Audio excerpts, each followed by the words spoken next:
Fans of How I Met Your Mother will happily point out that every relationship has a reacher and a settler.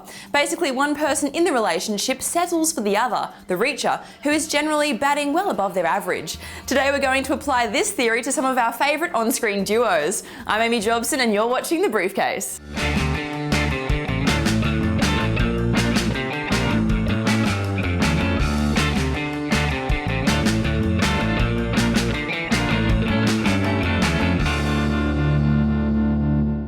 So, beginning with the show that started it all, and in a very memorable episode of How I Met Your Mother, the gang decide that in the Marshall-Lily relationship, Lily is the settler. But I feel it's kind of the other way around. Not only is Marshall super cool, but he's a lawyer, a wicked slaps giver, and he knows how to really impress a woman. I got a surprise for you.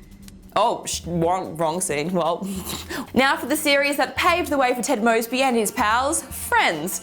No prizes for guessing the couple in question here. The team that gives a new meaning to R&R, Ross and Rachel. I feel like Ross was never able to escape his geeky high school persona. He's actually in the Guinness Book of Records for most years spent in the friend zone.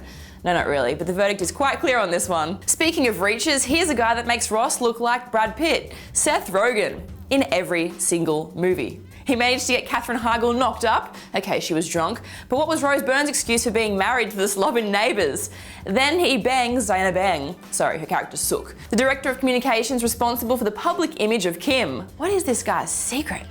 I was going to mention Ryan and Marissa from The OC, but I feel they may be on an even playing field. I mean, they're both equally bad actors. So let's go with Summer and Seth. Nerd falls for hot popular girl and names his boat after her. It's the classic rom-com cliche. But as it plays out, Seth is the one all the gals want, and Summer soon finds herself in a Wonder Woman outfit just to get him back. I have to be honest, Adam Driver's character on Girls started out freaking creepy. Hannah is settling hard for this crazy sex fiend, but as the show evolves, so too does the pleasant side of his personality, I think.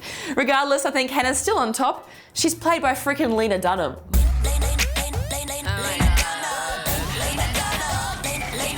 Things were heating up for a long time between New Girl's Nick and Jess, and while Nick will always be the reacher due to his lack of motivation, career goals and overall hygiene, he's a super hilarious guy and who isn't a fan of Ness. Oh, I hate those couple of nicknames. As it turns out, I'm awfully behind in my New Girl watching, and this guy enters season 4.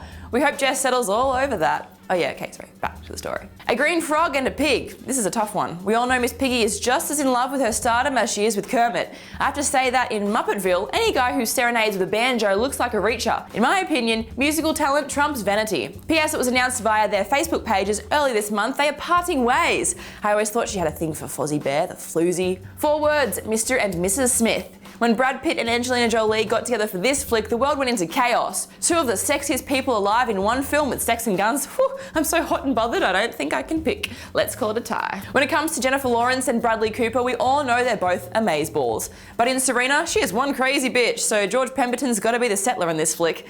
Trying to casually kill George's previous lover and their son isn't exactly the behaviour of a settler. Here's a ball buster, Titanic. Ooh, class-wise, Kate has her game all up on Jack, but I'm sure there's a lot of ladies out there who would go for the baby-faced Leo.